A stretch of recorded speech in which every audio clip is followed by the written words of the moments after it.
The diabetes and obesity epidemic is spreading rapidly, affecting not just urban areas but also rural communities, children and pregnant women. Behind the growing numbers of weight gain lie silent threats like fatty liver, heart attacks and strokes. What's driving this crisis? Is it our changing lifestyle, polluted environment or unhealthy food choices? Can we reverse these metabolic disorders early? Will intense diets, weight loss drugs and exercise suffice? Or do we need cleaner air, unprocessed food and greener surroundings to heal our bodies? On our special show, Power of Prevention, we'll dive into these critical questions with our experts today. The question today is, can we prevent these conditions if we act in time? Let me introduce our guests. Joining us today, we have with us Dr. Anup Mishra, Executive Chairman, Diabetes Endocrinology and Allied Multi-Specialities, Fortis-CDOC Hospital. Also, we have with us Dr. Gurdas Chaudhary, Chairman, Gastroenterology, Fortis Memorial Research Institute, Gurugram. And we have Dr. Kameshwar Prasad, Principal Director, Neurology, Fortis Hospital, Vasant Kunj, and former Professor and Head of Neurology, AIIMS, New Delhi. It's really a pleasure to have you all with us for this very, very critical conversation. Thank you for taking your time out today for us. Dr. Mishra, I want to begin with you. When we talk about when we see the shift, rapid rural to urban migration in India, is it associated with the specific metabolic shock phenotype when we talk about, whether it's rapid fat gain, liver dysfunction, also early diabetes? Tell us about that. So, if you say that our bodies are actually tuned to rural type of lifestyle, thousands of years we have lived in rural type of environment, did hard labor and ate frugal diet. Now that has changed, and the person who's living in rural area, once he moves to the urban area, he quickly acquires several of the acquired factors which adversely affect the metabolism, makes him fat. There is a deposition of belly fat and deposition of liver fat, etc. All this will disrupt the metabolic pathways, increase the diabetes, increase heart attack risk, increase the stroke risk. So I think that's a very critical point what you said, but at one point we have challenges, increased challenges. Dr. Prasad, when we look at India's life expectancy, that's increasing, right? What are the other health challenges, which you would like to share with us, our viewers today, especially when it comes to the aging population? And specifically again, from the neurological angle. Yeah, you are absolutely right. Our life expectancy was 48 years when we became independent. Now it has increased to almost 70 years. So we are aging population gradually, and with age there are certain conditions which are associated, and particularly if you ask from neurological angle, then one of the aging population has is dementia. The second is stroke. These two are the most common conditions which come and affect aging brain. But there are other degenerative diseases also, Parkinson's disease for example, and so on. But two very important conditions which affect brain when it comes to aging is stroke and dementia. So I'm going to ask you about in detail, once we come back to you on that. Quickly, I'm going to ask you, Dr. Chaudhary, about fatty liver. Again, we see a lot of people are getting it. And also there are no symptoms often. And I think I can also ask you, how often can we actually indulge in those samosas and jalebis? Are they really difficult, for our system to take it? And what options do people have if they really want to have those? If I might take off from the last question you asked, Dr. Kameshwar. You see, today, once a person acquires the age of 20 and up, that's adulthood, the major killer is actually metabolic disorders. That's heart disease, stroke and so on and so forth. And usually it's associated with hypertension, diabetes, obesity and fatty liver. So all these things come in a package. So the package is overweight, fatty liver, increased lipids or cholesterol and triglycerides in the blood, proneness for diabetes, hypertension, and that actually drives this whole pandemic, I would say epidemic as of now in India, but all over the world, towards heart disease, and that's the commonest killer. So it starts off often with fatty liver, which is usually ignored. It's just picked up on an incidental ultrasound. So a lot of people would say, oh, I don't have any symptoms. But if you take a closer look, you will find that this person is probably overweight. So, we have an index for that called body mass index or a waist hip ratio.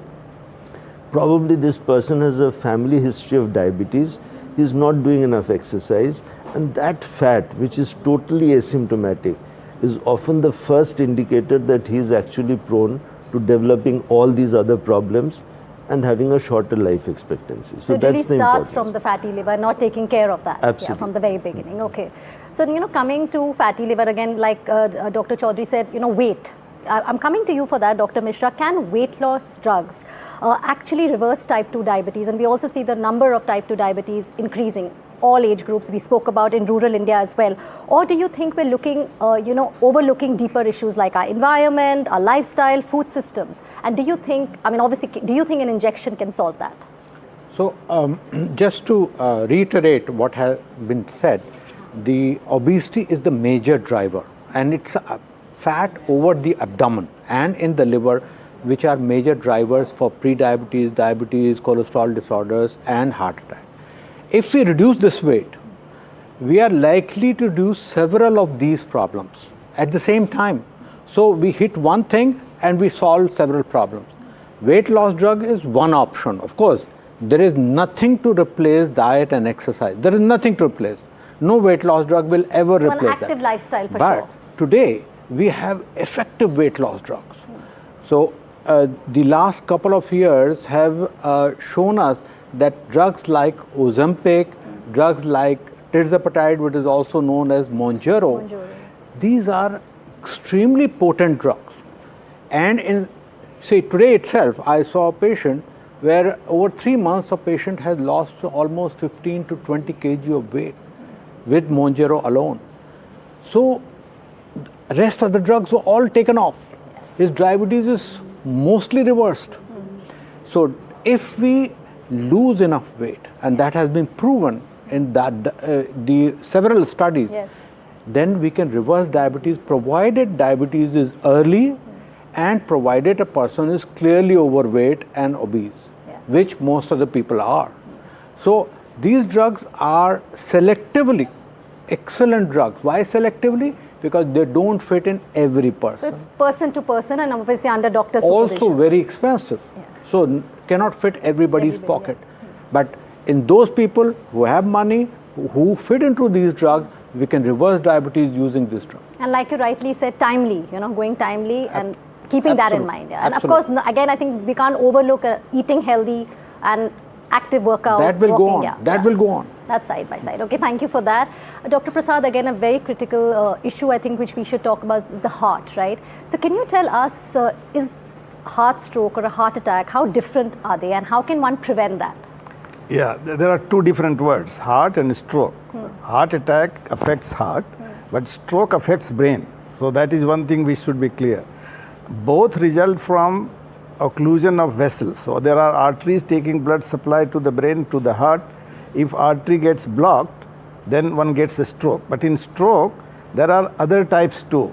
So we call it blockage type of stroke if there is blockage. It's also called ischemic stroke. But if there is leakage, which is called hemorrhage, brain hemorrhage, there are different types of hemorrhages, but there is another stroke which is called venous stroke. And if you talk about stroke, I think taking forward the discussion which we had, stroke is a very disastrous thing. You know, if anybody has stroke, 1/3 people die, 1/3 people remain disabled. So 2/3 either remain disabled or die, only 1/3 recover. So in this situation, prevention is much better than cure. You have heard of this axiom, prevention is better than cure. So how do we prevent stroke? That is very important. So we already talked about certain lifestyle things. Diet has been talked about. Physical activity or exercise has been talked about. But smoking unfortunately in our country, particularly in females, is probably increasing, which is very unfortunate. And smoking is very important. Alcohol, excessive use of alcohol is another thing which creates a lot of problems, fatty liver and hypertension and so which many problems. Lead to the stroke as well. There are 200 conditions which are associated with alcohol. So remember, this excessive use of alcohol is another very important risk factors. And we talked about stress, or Dr. Gurudas will talk about stress. sleep, these are all important lifestyle factors. And I would emphasize on 4 physiological factors: high blood pressure, high blood sugar, high cholesterol, and high weight, that is obesity or overweight, which we have talked about, and heart disease, certain heart diseases. So they're all linked. They are all linked. Yeah. But if you ask me, what are the 3 topmost factors which we should take care of to prevent stroke? It is high blood pressure, and high blood pressure. And that is something which sometimes I think people overlook it. You know, when you start the medication later. We did a survey in Vasant Kunj. Out of 7,500 people, 70% only were aware of high blood pressure. They had high blood pressure, only 70% aware. 30% didn't know. And that could have led to more serious complications. Yeah, and those who are aware, Vasant Kunj, you know, is educated population, 90% are taking treatment. But only 50% are controlled. 50% are not even controlled. Yeah, not even taking it seriously. Yeah. You know, so I think it's a holistic approach, like you rightly said. Overall, you know, look at it. And Dr. Chaudhary, Dr. Prasad did mention the word stress. So, and at some point in our lives, we've all experienced stress. If you can explain the connection and also tell us a little bit about the gut-brain, axis, and also does stress somewhere trigger, IBS, acid reflux? Tell us a little bit about how stress impacts us and more from the preventive angle as well. So there was a time when, if somebody had a problem with the gut or with the liver, they thought it's only there. In the last 15 years, it's become evident that, it's after all linked with the brain. So if you are stressed, so it's actually called the gut-brain axis. So there is a brain which sends signals to the gut or to the liver or for that matter to the heart. And, if there's a problem there, it sends signals back up and, it's a vicious cycle. So this cycle is very important, and therefore, it's not just about eating right and doing your exercise. I mean, let me remind the audience also that the last few years, we have been looking at a whole lot of people of young cardiac deaths. Yes. These are people who are well-to-do, they were eating right, they were going to the gym regularly, but something was not quite right. So where is the miss? So the missing link, probably, what people think about now is that stress is a factor. The difficulty with stress is, unlike blood pressure or blood sugar, which you can measure, there is up till now no such thing as a stressometer. You can't actually measure it. And that's the why it's left to a little bit of subjectivity. The other thing which has come in stress is a lot of sleep disturbance. Now they have shown that, people who work on Western timelines but stay in India, they're up in the night and, they're sleeping in the day. So the circadian rhythm goes haywire, and actually that also can cause fatty liver and the whole chain of things that we are talking about. This is called the metabolic syndrome.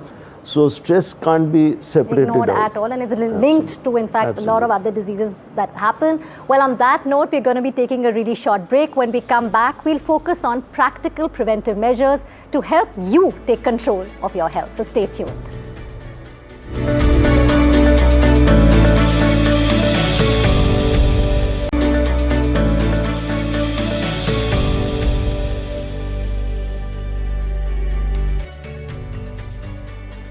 Welcome back.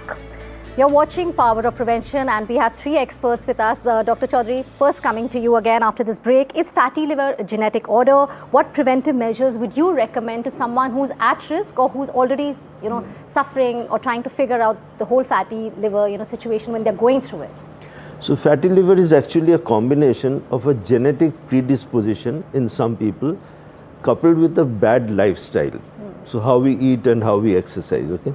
So let's put it this way.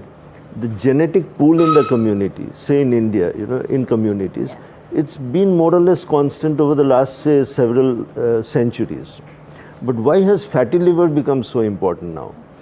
The genes have not changed, but what has changed is lifestyle, what we eat and how we eat. But nevertheless, to improve our understanding, now there has been quite a few developments in identifying genes. One of them is called the PNL-P3. That one actually, if it's there, a mutated part of it, it predisposes you to fatty liver, obesity, diabetes, and heart disease. So would knowing it help? Possibly yes, but would you do the right thing even without knowing it? The answer is yes. So the problem really is that if you're able to keep your weight down, keep your fat from the liver, get accumulated in the liver, and you keep doing your regular exercise, the presence of that mutated gene may not be the critical factor to cost you, to result in an early death. Having said that, I'll just tell you one more thing. This is the way science has progressed. So, we have tried to identify factors, we have tried to find out genes, but at the end of the day, the commonest cause of death world over is actually cardiovascular disease, fueled by diabetes, hypertension and all that. And if if a person crosses his 50s and 60s, it's usually cancer or a degenerative neural disorder. Yeah. Okay. So now people have gone the other way around, and they have tried to look at populations who seem to be living to cross 100. It's called centenarians.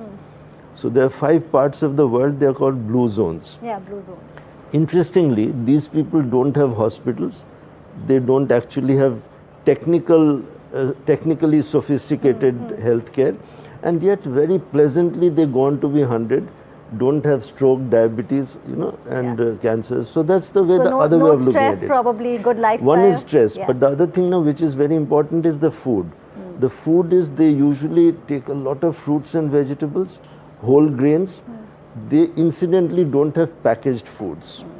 And one of the major concerns today is about refined sugars and packaged foods. So the I think hidden that's sugars as well. absolutely. So those are the areas which are really being highlighted now, that how you eat and how you live. And they, by the way, walk miles. And they also have ritualistic fasting. So all those old things are actually coming back. Coming back, and I hope we can learn and put that a little bit into our lives. Dr. Prasad, I want to ask you about dementia. Again, that's a very important topic which we should be talking when we're talking on our special show, Power of Prevention. Tell us, how can that be prevented? Yeah, dementia prevention is a long topic, but to remember, I have selected words starting with S. So first S is style of life. So you have learned about style of life, and that includes diet, smoking, alcohol, physical activity and so on. The second S is social connectedness. Social connection is very important for keeping your brain active. The third S is sleep. Good sleep is very important for brain. The sleep is the time when your memory consolidates. So a good sleep is very important. Stress, we talked about stress. Then stroke prevention. If you prevent stroke, which I talked about, you prevent dementia as well, because stroke is a major cause of dementia, and stroke is connected with Alzheimer's disease, which is also very important cause of dementia. Then psychological factors like anxiety, depression. And that is so prevalent in increasing because of stress, which Dr. Gurudas talked about. And lastly, I should say brain trauma, any injury, whether it is domestic violence, whether it is war zone or whatever kind of, this is a very violent world, these days. So any kind of violence, any kind of trauma, road traffic accidents, young people driving recklessly, all these things are risk factors for dementia. And if you can protect this, dementia can be prevented. But more importantly, actually you can promote brain health. Nowadays we talk about brain health, not only about dementia. And brain health starts right from intrauterine life, which I think you will talk about. Yes. And then in the workplace, if there is cognitive stimulation, so job which demand more cognition, cognitive reserve, that way those who have been working in demanding jobs, which is cognitively stimulating, they tend to have less risk of developing dementia. So it is a whole life course, starting from before birth, at the time of birth, during workplace, education, for example, education in childhood, very important to prevent dementia. So it is whole life when you have to think about protecting brain. From the very beginning, so that you don't have any challenges later in life. Education in childhood. Thank you for putting that well with all the S's. I think easier for our viewers and for us also to understand and grasp that. Right. We've, Dr. Mishra, we've spoken about, how important diet is, whether it comes to your fatty liver, whether it's about your stroke, diabetes, of course. Tell us and our viewers a little bit about these fad diets. You hear of keto, or do you think we should stick to what traditional UBC, going back to the millets, right? Our Prime Minister talks about it. So what is your take on the food? Yeah, because these days 10 to 15% of the patients which I get in the OPD, they talk about this diet, whether I should exclude wheat or I should exclude one particular element in the diet, or go to the keto diet, or go to the vegan diet, and things like that. They've heard somewhere. You know, it's all about a WhatsApp chain and things like that. Now, some of the diets, for example, let's say keto diet, very popular diet. Some of the diets are very good for short-term weight loss, say 3 months, 4 months. And anyway, these are kind of diet you cannot pursue for a long time. So 3 months they lose 5 kg weight, 6 kg of weight, which is good. You have to select the right kind of patient for that. But long term, it has been shown that these diets actually will impair some organ and mostly heart. So recent studies have shown that. So if somebody comes that I want to do keto diet, I say restrict to 2 months. We'll get the blood test done and things like that, and see whether you are eligible for it. And after 2 months, if you're having lost weight, you please come back to me. But most of the patients, 90% of the patients, I say, please have a balanced diet. And balanced diet is our old diet. There's nothing great about it. There's no, you can say, a major advancement over it. What we used to eat in the villages, first question that you ask, that rural to urban, what we used to eat 1,000 years back and in rural.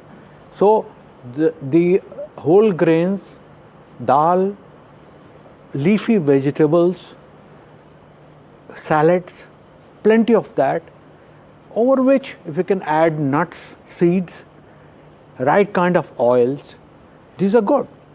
As far as millets are concerned, you asked about millets. Millets are very good, but not all millets are good for blood sugar.